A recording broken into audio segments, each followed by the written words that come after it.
Welcome to 49ers After Dark. I'm Grant Cohn. That's Jessie Naylor. This is the first episode of 49ers After Dark where both of us are in locations where it's dark. So this is a momentous occasion. Very exciting. We've been doing this for a couple of years. Jesse, how are you?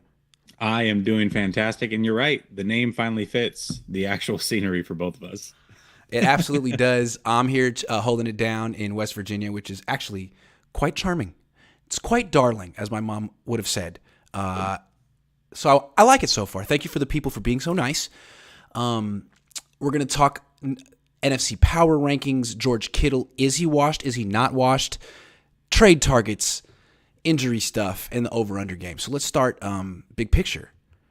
Where do the 49ers stand right now in the NFC, in your opinion? Okay, so this is power rankings, which is very different than probably where they finish and where I think they stand by year's end. But looking at it right now, you have to look at quality of victory, who they've played, who they've lost to, overall record. And right now, to me, I have the 49ers fourth. I have the Eagles first at Me, 5 I and have 0. him at fourth. I have him at fourth too. Oh, That's okay. that's Let's see if we interesting. have the Yeah. same order. Let's see if we have the same Yeah. order. So the Eagles are 5 and 0. That's a no-brainer. They're number one. Best Yeah. wins against the Vikings. You agree, right? Yeah. Okay. Yeah. They have like a top 10 offense and a top 10 defense. How many teams can say that? Yeah, not Yeah. many, not many at all. Yeah.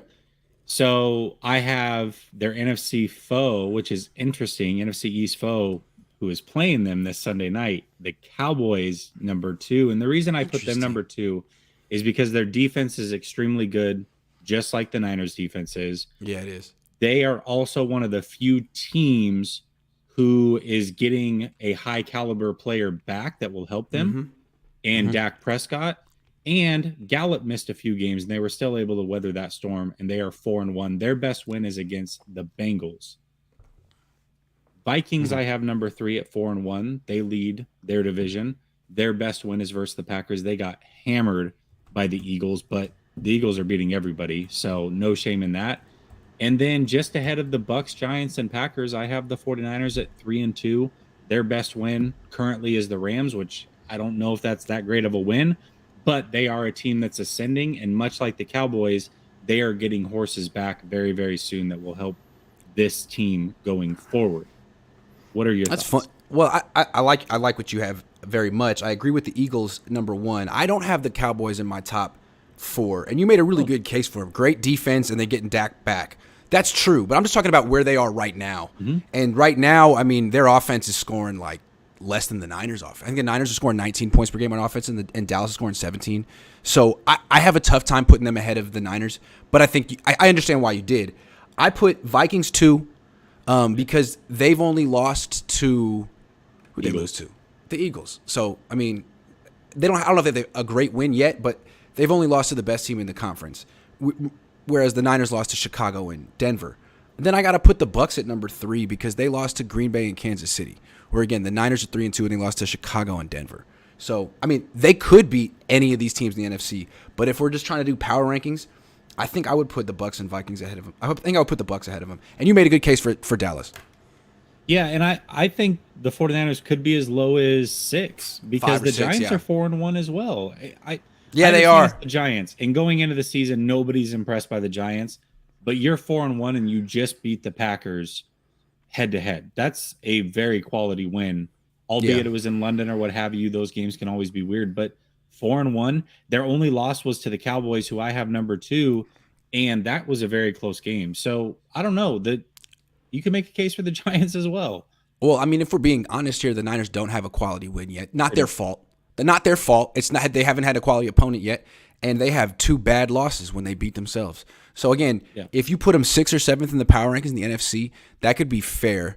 But at the same time, they could beat any team in the NFC. They might just go to the 100%. Super Bowl and win it. So it's a fun exercise, but don't act like we're being too negative because the Niners could definitely beat the Vikings. In fact, if they face each other, I'd have a tough time picking the Vikings. Just because Yeah, I've I seen would, that I matchup would, before. I would You too. know what I'm I would saying? have a tough time if all teams are healthy. I have a tough time picking any of these teams over the 49ers. I really do. Yes. Okay. Let's talk about George Kittle. We brought this up last week, and we were saying the question was, why isn't George Kittle getting the ball? And I essentially said I think he's washed. Not like 100%. I think he's still a good blocker. He has good hands. He makes contested catches. But I think the Kittle we remember, the Kittle who was dragging people on his back and getting 7, 8, 9 yards after the catch, I think that Kittle's gone. It's possible it's just because he's coming back from a groin injury. He's not quite himself yet. But I feel like this was happening last year too. So what do you think? Is that George Kittle coming back? Yeah, and the reason I wanted this as a topic again is because we did talk about it last week, and I said I would do homework and I would get back to you. Well, I've done the homework and I'm getting back to you, and I figured what better way to do it than to do it on the same platform we originally talked about it on. So to me, I watched both. This was, again, before this week's game, but prior to that, I had watched every snap of just George Kittle for 2 games, the only 2 games he had played. And I think that George Kittle looks just as good as he ever has. Athletically, I think every single thing that you're looking for. Can he run a crisp route? Is he quick in and out of his breaks? Is he getting open in man coverage? There was a play against Denver where he was heads up with Patrick Surtain. He got wide open. So to me, that tells me he still has the explosiveness. The game plan is not tailored towards him whatsoever. Now, it was last week early. Unfortunately, he fumbled, but he can still do a lot of those same things if given the opportunity. Right now, to me, Shanahan is using him as a decoy. That's the way that I see it after watching him snap in and snap out. It's funny how 2 people can look at the same film and see different things, because what I see is a guy who does not have that 0 to 60 quick twitch stop start burst that made him special. They tried to get him the ball in space, and he couldn't. I mean, he has 0 broken tackles this year. He's averaging 3.3 yards after the catch per reception. In 2018, it was 10. In 2019, it was 7. Last 2 years, it was 6.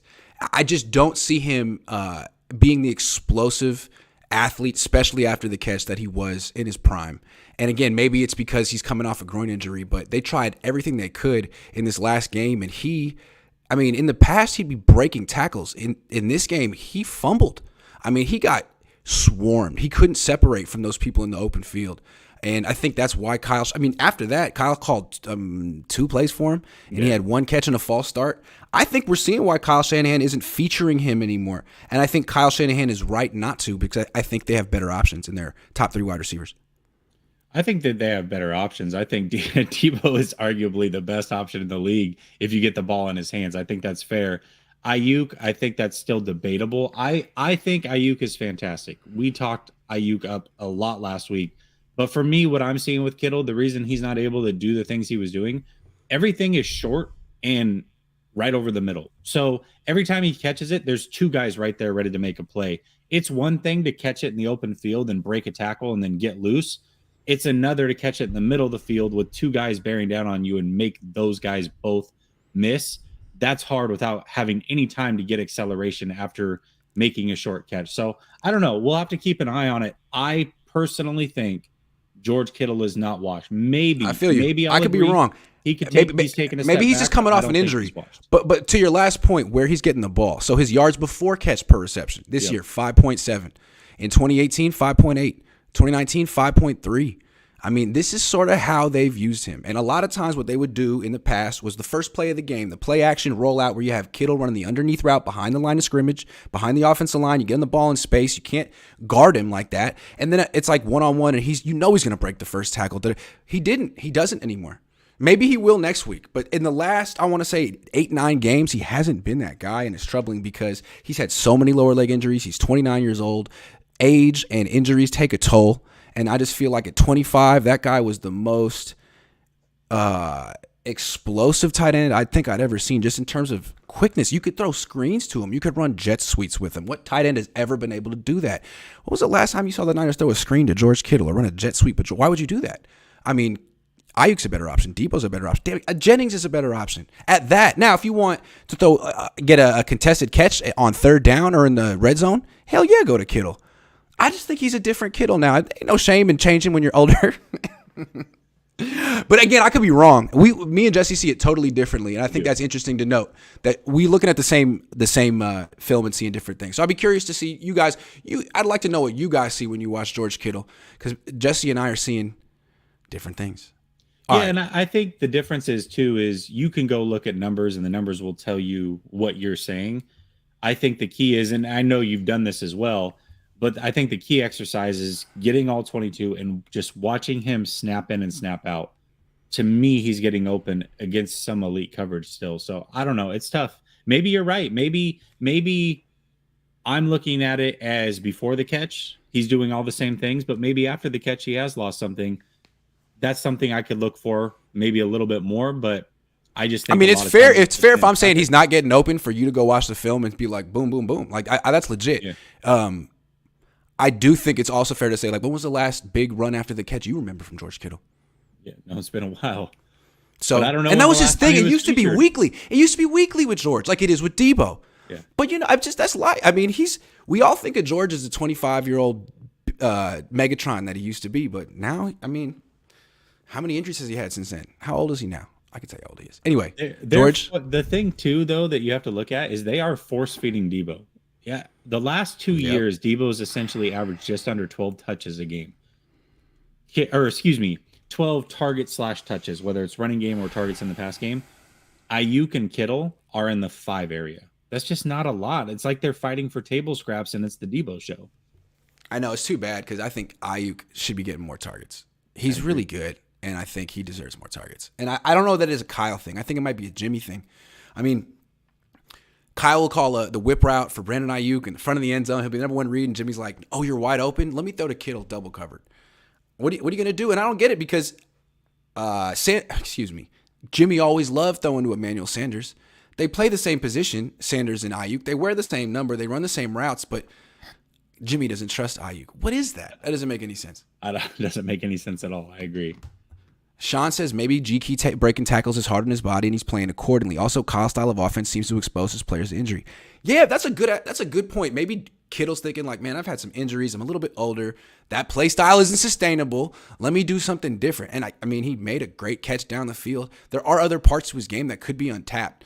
But that part of his game, I mean, maybe it's fair to say it was never sustainable and he knows it. Maybe he's trying to be different. I mean, his body type is different than it was 3 years ago. Is that fair to say? Yeah. He's leaner. Yeah. So maybe if you asked him about it, I don't know.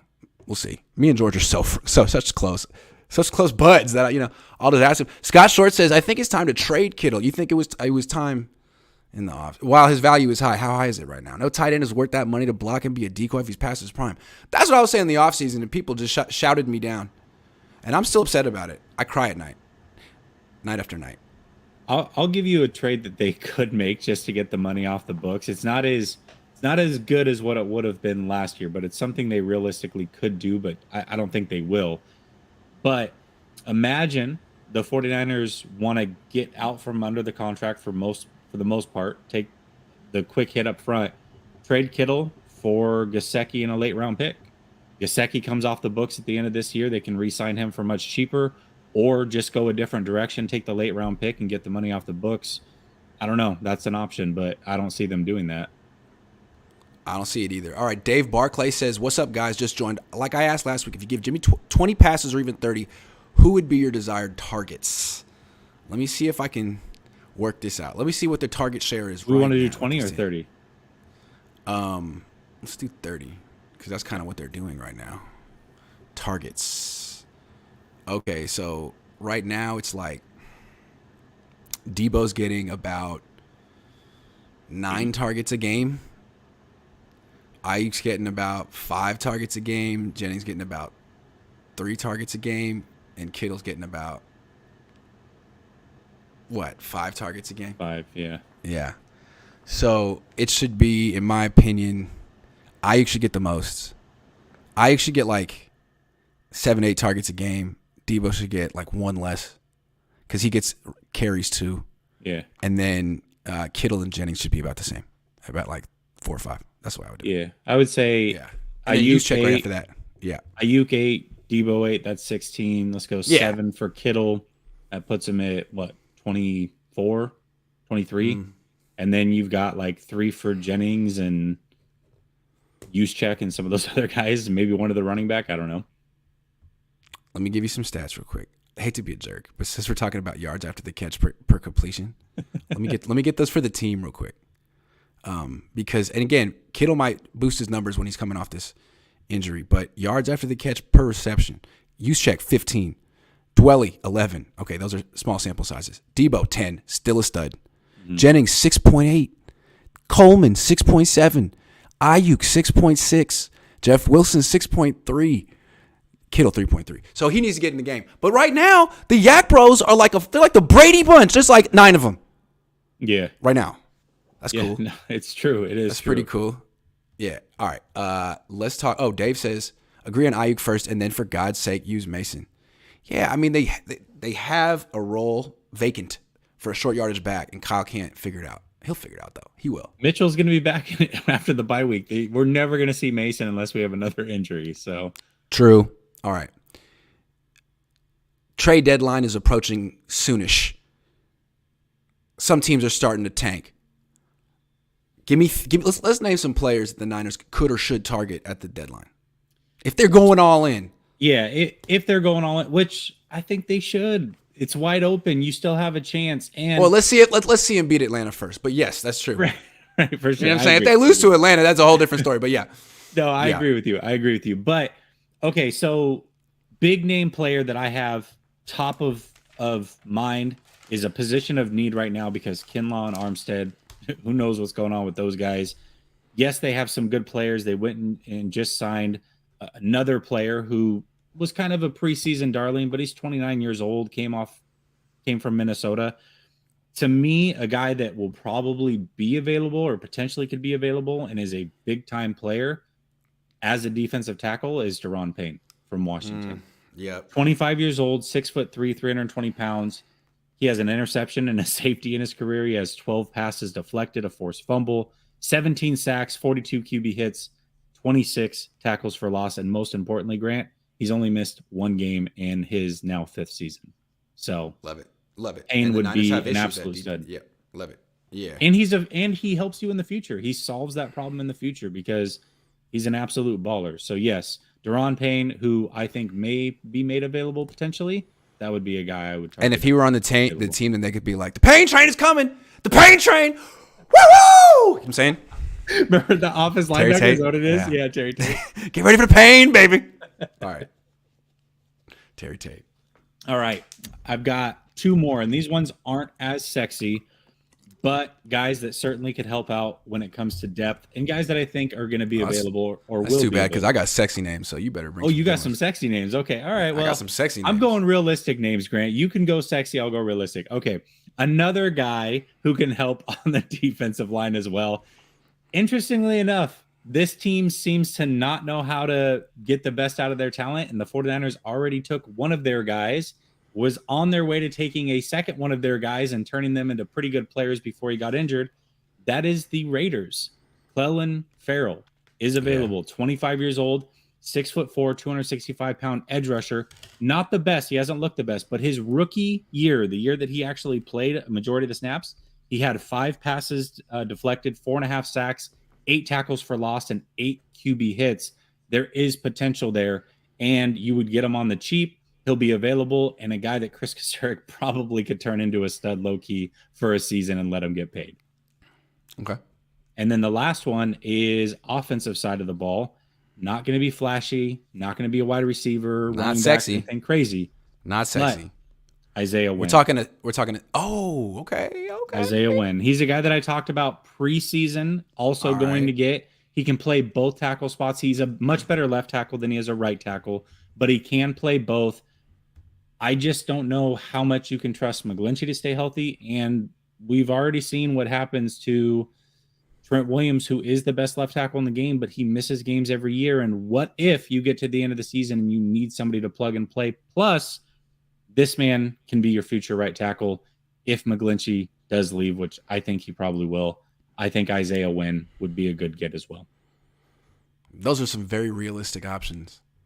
I like your little choice there. Sexy or realistic. My whole life, I've never felt like I had to choose between those two.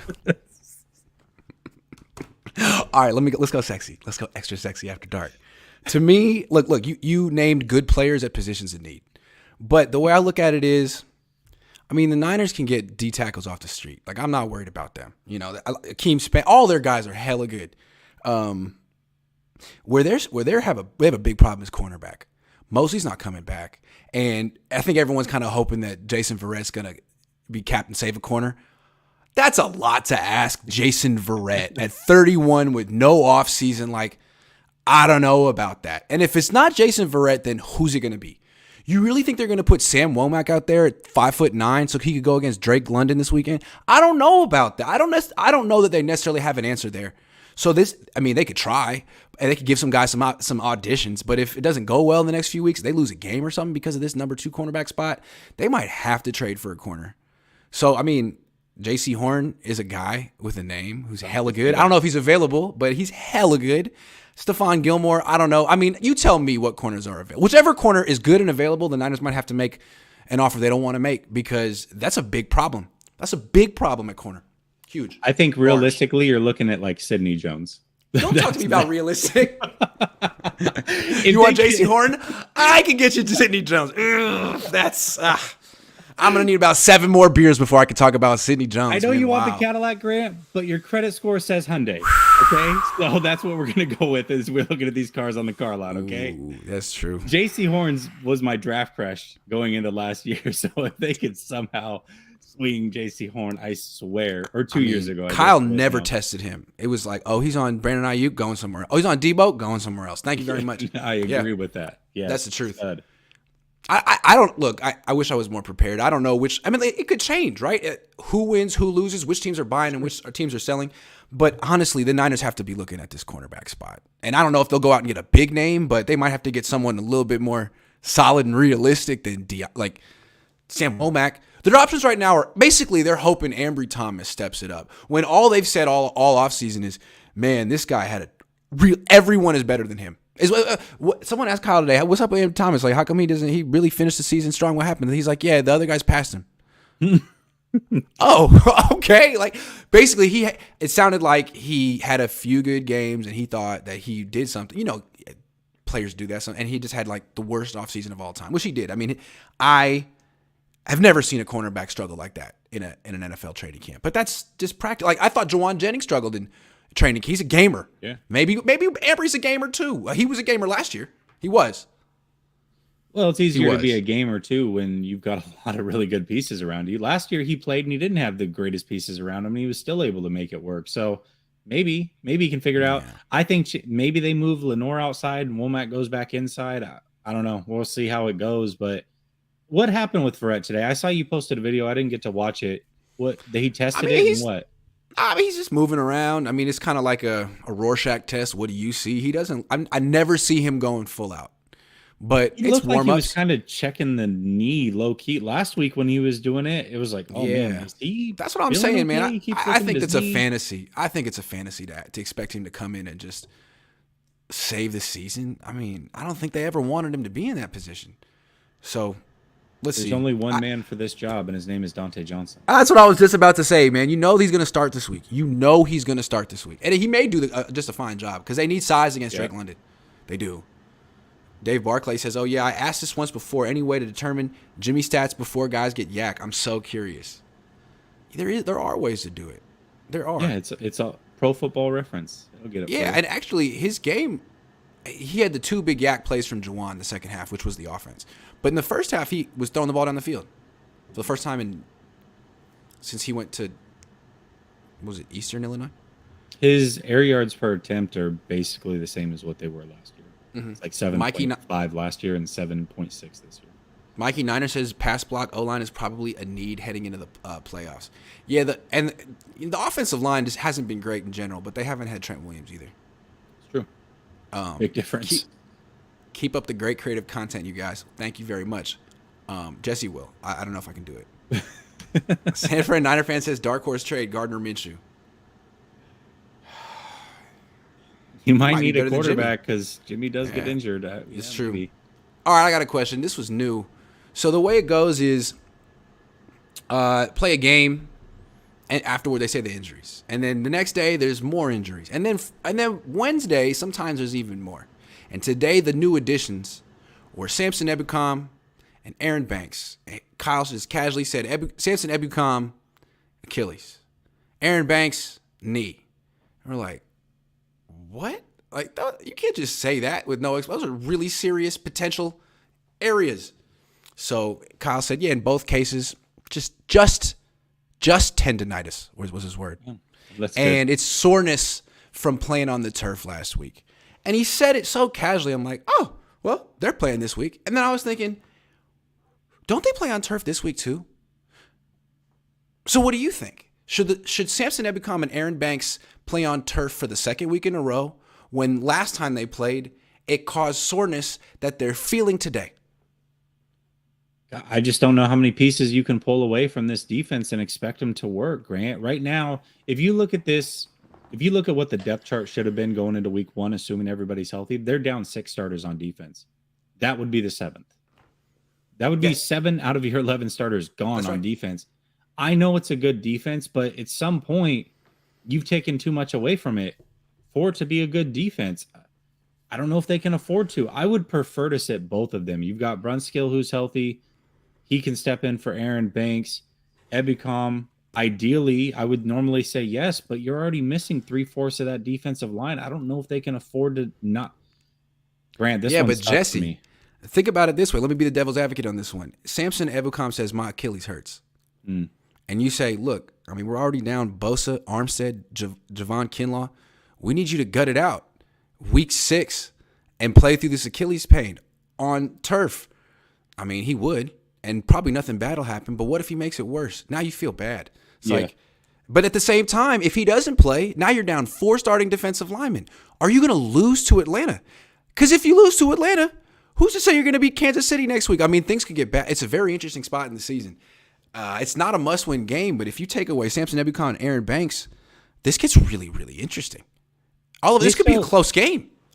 Do they still have Kamoko Toure on the practice squad, right? See, to me, all the 49ers defensive linemen are good. So I think they should sit Samson Ebukam. He's a vet. They got to be careful. Achilles is serious. Banks is different. I mean, if it's his knee. He's bigger.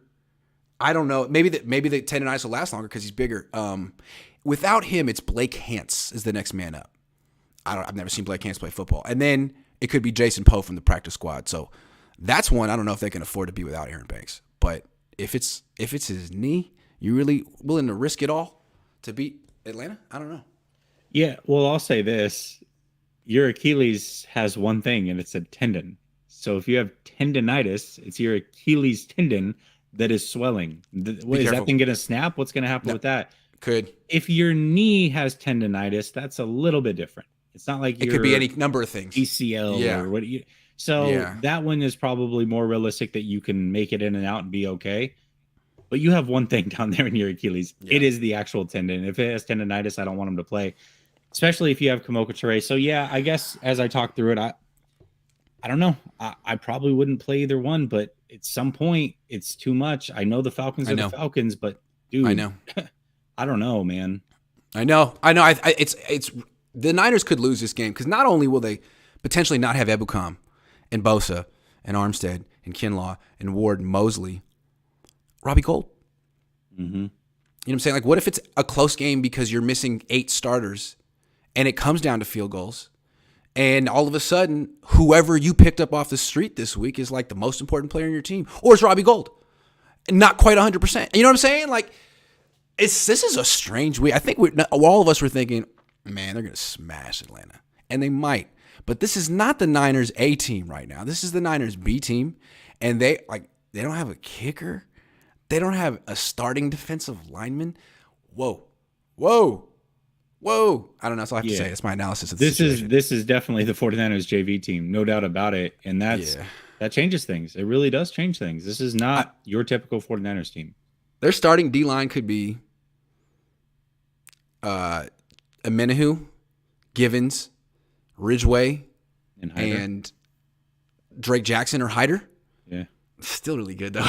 It's still with Jackson and Toure coming off the bench. Still so good. What I'm concerned about is the offensive line. I mean, Banks has actually held his own this year. Now you're taking him away potentially and Trent Williams, and you got You got Jalen Moore, Blake Hance, Jake Brendel, Daniel Brunskill, and Mike McGlinchey. Another 5-man unit that's never played together. So against all of a sudden, you don't have Aaron Banks, and now you're going against Grady Jarrett. Man, this is getting dicey. Bad matchups. What if you just start Burford and move Brunskill? Oh yeah, there's Burford. Yeah. Or you could move Brunskill to left. I don't know if you want to move.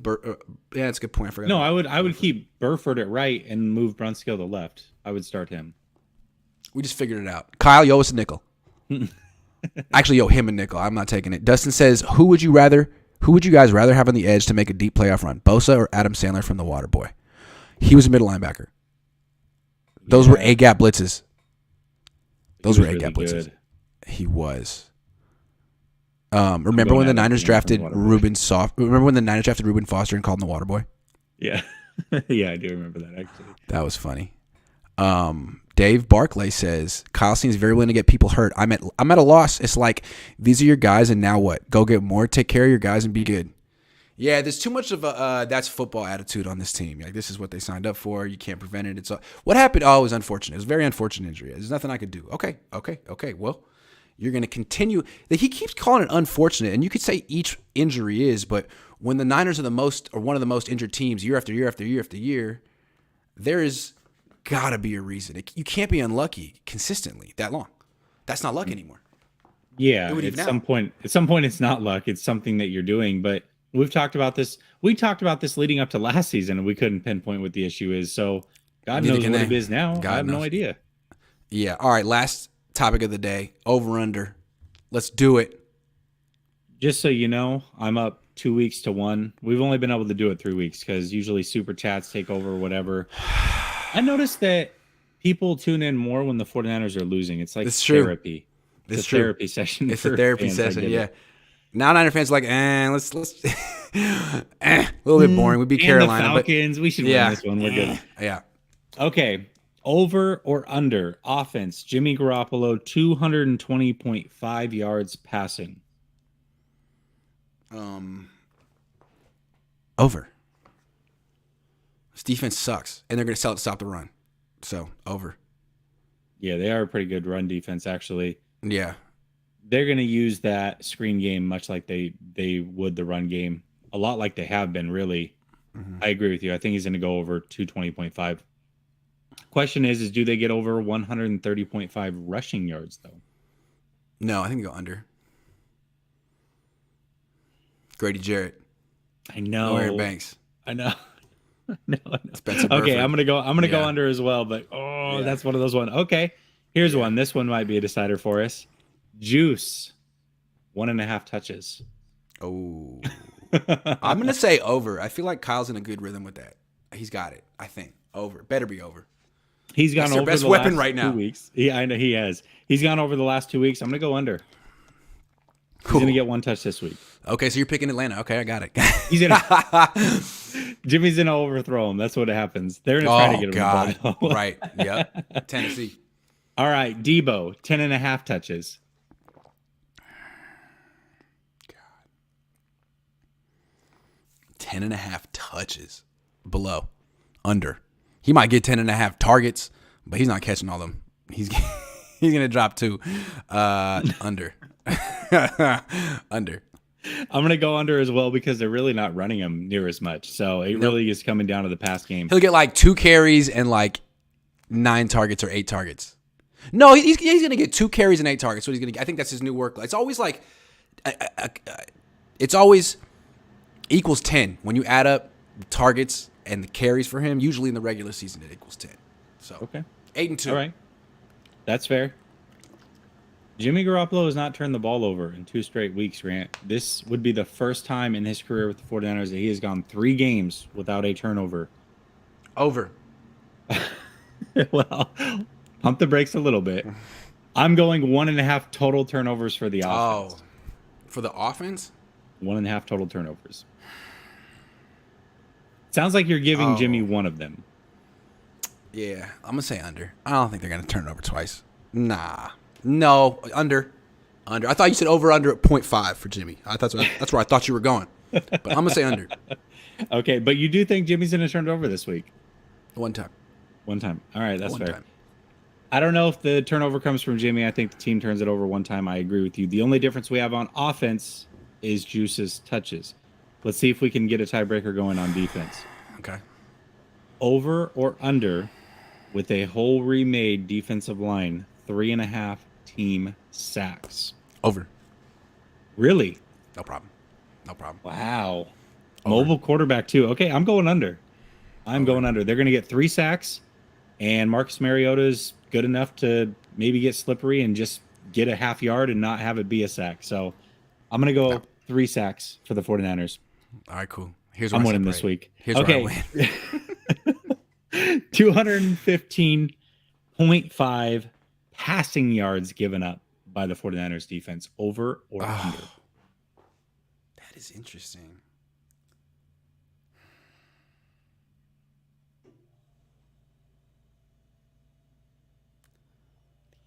$215.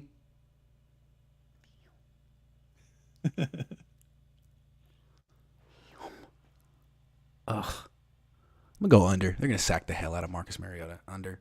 They're gonna sack the hell out of him. No. All right. I'm going to go under as well. I don't think they're going to sack the hell out of him, but they are going to go under. Here's the interesting one for me, and this one's going to be the hardest one on this list for me personally. Well, hold on. Let me say why I hesitated on this. Okay, because of Kyle Pitts. And Drake. Look, those two haven't had a ton of success yet. They're really young, but they're really gifted. Both first-round picks, and I don't know how the Niners match up with either one. They could put Ward on Travarius Ward on Drake London. That's the end of it. But if he's not going to follow him, and he's just going to stay on one side, then you put him up against Lenore or Womack or whatever. That's interesting. And then all of a sudden, Kyle Pitts, like, who's guarding him? Who? Is it Hufanga? I'd love to see that. Because I love Kyle Pitts coming out, and I still think he's a really tough matchup. And I'm curious to see how the Niners handle these two guys that I don't really see how they match up with. That's all I'm curious with. That's why I said that. Yeah, it's two big body guys. Yeah. Kyle Pitts was out last week. I believe he returned to practice today, so I believe he's going to play. I think that is certainly something to look out for. That's really good. I mean, you're right. How do you match up with 6'5"? I don't know. Hufungus does so many things well, but the one thing I don't think he does super well is just one-on-one man-to-man coverage. When I watched him do that in training camp, I mean, Ross Dwelly would cook him. Now, Ross Dwelly does win all the time in that drill, to his credit, but Kyle Pitts is a whole lot more gifted than Ross Dwelly. So I want to see it. And maybe the Niners can avoid that matchup. And D'Amico's really good, but I just can't wait to see how he handles Pitts. Because there's no one else you really got to worry about besides those two. Yeah, anyway. Jimmy Ward would be nice to have right about now. Hufanga actually matches up better with receivers just because of the height. And he does a good job of getting underneath routes. But Pitts is just so much faster. Wow. So much faster. Pitts runs a 4.3. So I love to see this. Yeah. Yeah, this is going to be interesting. No, that's a really good call. I'm going to go under as well. This is the one I'm having the most trouble with. 90.5 rushing yards given up. Now, the 49ers have done a great job of really not doing I mean, I think one game they gave that up. Last season, after week 8 or whatever, they didn't have that happen but one time the whole second half of the season. This is a number that the 49ers reach more often than not, but this is not the same defense for me. So I'll take this one first. I think they give up more than 90.5 yards rushing in this one. Atlanta can run the ball. Mariota can run the ball. I think this is a week where they give up more than 90 yards rushing. So I'm going to go over on that one. I'm going to go under. Just so I make sure I beat you by a lot this week. I think they're going to – I love the Niners D-line depth. And I always have kind of felt like the starters aren't that much better than the backups. Like Armstead and Kinlaw, they're first-round picks with a lot of hype and investment. But, I mean, has the defense looked any different without them the last 2 weeks? Not much, in my opinion. So I think Amenahu is a stud. Jackson's a stud. They got Spence, Ridgeway, Givens. They got – I don't know. I think they're going to do a good job. Let's see. Okay. All right. And the final one, which they've been doing a great job of this, forcing turnovers – 1.5 turnovers for the defense, over or under?